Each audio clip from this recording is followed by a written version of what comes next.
G'day everyone, welcome back. This is episode 29 of my series covering 1904 Imperial Sunrise, the new campaign for Strategic Command American Civil War. I'm commanding the Russians, Old Crow Balthazor is commanding the Japanese. This will be May 10th, 1905.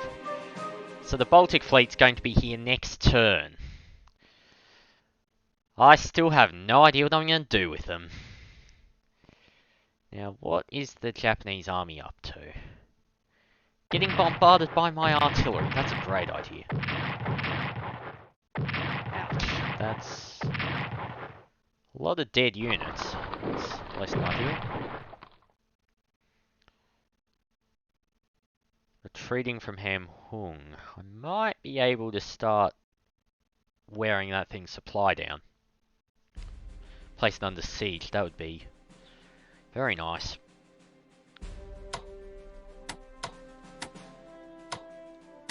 Okay, what do we have here? We have your entrenchment 1, your entrenchment 1. I might be able to just wipe you off with brigades.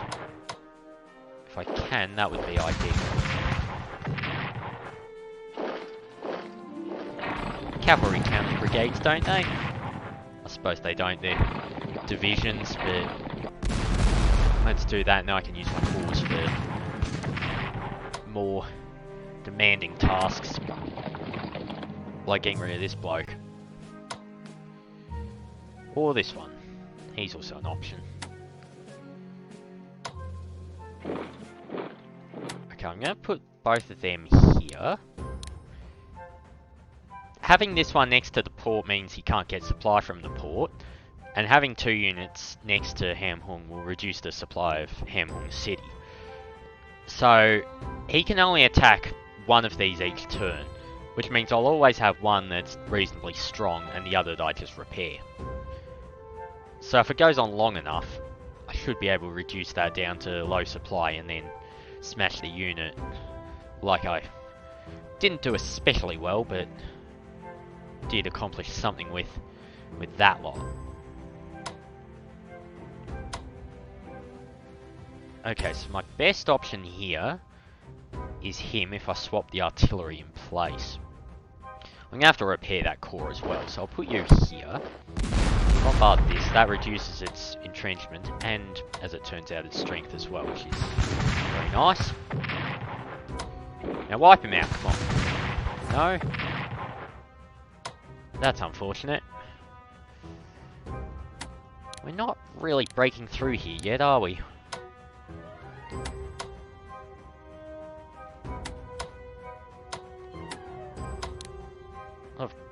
Got to do is get enough units in here to do a lot of damage. I've got this cavalry here.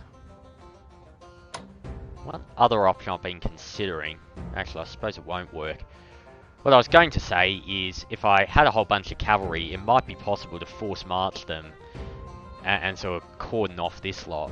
But you'd have to do that further south because the force march, you're not going to be able to occupy any or flip any hexes that are next to towns. These 2 are protected by Pyongyang, those 2 are protected by Anshu. But I might be able to... What's the supply if I do that? Okay, it may be possible to do something to Ham Hung as well. Because Ham Hung's not a supply centre. So I've got options there, but can't act on them right now.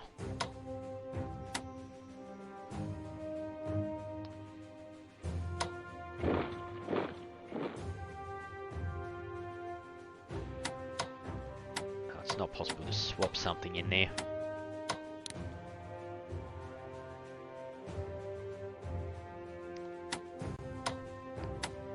The slow speed of my units is a bit of an obstacle. Okay, what could we do? The other thing I can do is send you up here, capture that.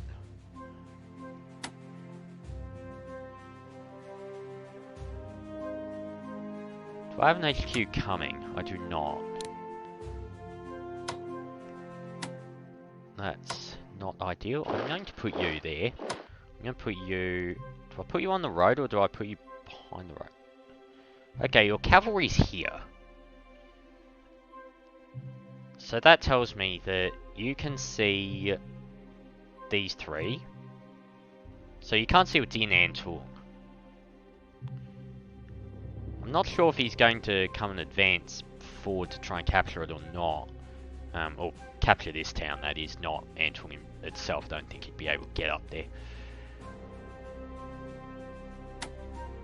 Because if I put something in Antul, like the core, if I put that there and he moves forward with this one would get a counterattack on it, or an ambush. And that'd wipe out half the division. Like, the ambushes are pretty good in this campaign. I might repair you just so I have an option to do something with it next turn. Since I'm not going to be able to build a new unit.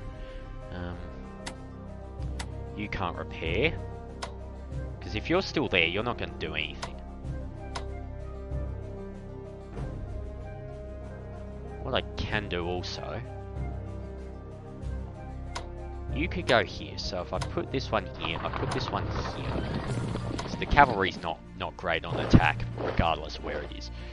But I'll be able to swap the artillery forward next turn like I did this turn, so I can still use it. These don't have a lot of entrenchment, and this 2-strength one will almost definitely get moved. If it doesn't get moved, then it's going to be on... It'll just be straight repaired. In which case, it's still not going to have great morale, because... Strength 2, its next turn's going to be pretty weak. Now, what to do with you? So I could put it here. That gives me some freedom of movement around here, but it also makes it more difficult to swap units in and out. The other options put it probably there. What would supply be if I put it there? It'd be 6. It would be 6. That's not too bad. 4-0, that's entrenchment's fault.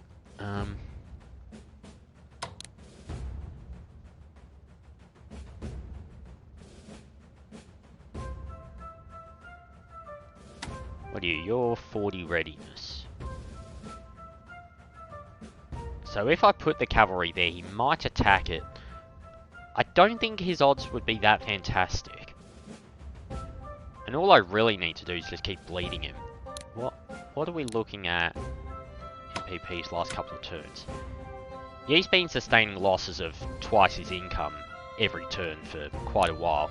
I've been suffering about equal to my income, and you can see earlier I had about 8 cores here. I don't have 8 cores anymore. They're all in build queue, so they're going to come back pretty soon. He doesn't really have a build queue. Japan just can't afford it. So that tells me a lot of these units are probably quite weak, or he doesn't have any reserves. I'm pretty sure these are pretty much all the units he's got, so he's got a couple of HQs further back, but that's about it. So it's really a case where I just need to ram through a couple of these, and I should be able to knock out the artillery and force him to retreat. Once we're out of these forests and rivers and all the difficult terrain here, the terrain opens up a bit. We'll be able to move a fair bit faster and should be able to just break through. Got 13, 14 turns left to get to Seoul. I think it's about as many hexes. I think we're still looking alright. Now, just on the Baltic fleet, they're going to spawn in here. He's got about twice as many ships as I'm going to have.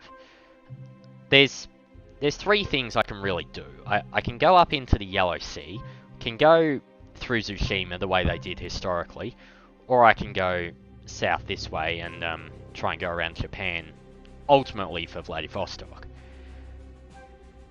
If I was going to go and try and blockade Japan, he's got all of these fighting spirit markers around here.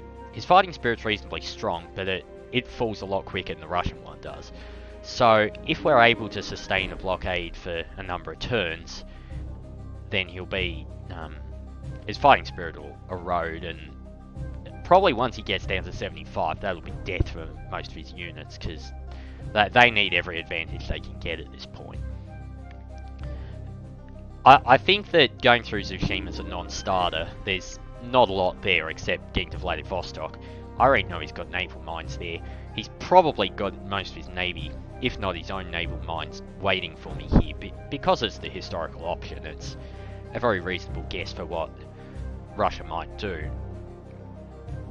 The other thing is go up this way. And I don't think militarily it's a great option because Port Arthur is more exposed than Vladivostok was. But I do know that he's got twice as many ships as me. 3 of them are battleships, I'm going to have 4. But he's going to outnumber me in cruisers and especially torpedo boats. So if he knows where I am, my navy's probably going to get sunk regardless where I send it. But if I send it this way, the only way he can reinforce Korea is this port, and this port. This port, the terrain is not great, so we probably don't have to worry too much about that one.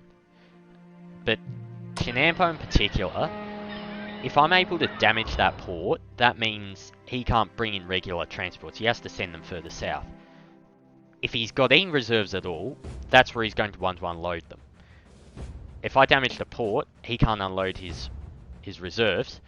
That'll come in about the same time that my reinforcements, which are all slated for early and mid-June, those will all hit the front line about the end of June, early July. The Baltic Fleet comes next turn, which is end of May. Sailing up here, that's 1 or 2 turns. If I time it right, this army will get hit by my maximum strength, and he won't be able to support it with any reinforcements he's got, because they'll have to come from Seoul. That could throw a wrench in his land-based plans. At sea, I don't have any realistic hope of victory. As I said, he's got twice as many ships as me, and most of them are over strength, if I'm remembering right. I did see some strength 11 battleships earlier, like way earlier, about turn 10, and so they're still out there. I haven't been very effective at sea this game, unfortunately. So that's one option. The other option is just try and evade combat, which would be desirable as far as fighting spirit's concerned. When the Baltic Fleet gets sunk, that's going to be about 6,000 fighting spirit points. That'll be 14 over 50, assuming no losses on land, and losses on land are inevitable. We'll be knocked down below 25 fairly quickly. Once we hit 25, the strength of our units will erode a bit more, because they suffer a morale penalty. I'm going to have to look at the situation next turn. I don't know where his navy's stationed. I expect, or at least what I would do if I was him, it'd have a screening force here, a screening force there, a screening force down here. Although it is possible to dodge by going around Okinawa this way. But if he has a couple of picket lines there, and then you have the battleships or something concentrated somewhere further back, so that once the Russian player reveals where he's going to send the Baltic Fleet, there's not enough for him to realistically scatter them into multiple groups and have any chance of fighting off with any of them if he does. He being me in this case. And then you have your 4 battleships, your however many cruisers Japan's still got. They'll be able to do a lot of damage very quickly. So I've got to expect that he's going to have some way of knowing where I go. I haven't decided yet. I'm going to look at what I see next turn. I'm not sure if he knows exactly what hex the Baltic Fleet spawns at. It's near this marker, but it's not exactly there. They sort of spread out, fairly spaced out around East China Sea. So he might not know exactly where they appear. Hell, I wrote the game and I don't even remember where it is, so... But we'll see. It's going to be very interesting. No, I can't move you. I could swap you, though. What would supply be there if I did? It would be 6. That's not too bad. I'm going to bring you forward as well. Yes, that improves that a bit.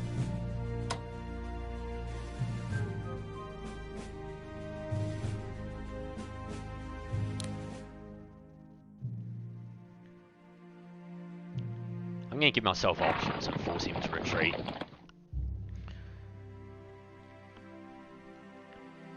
Well, hopefully.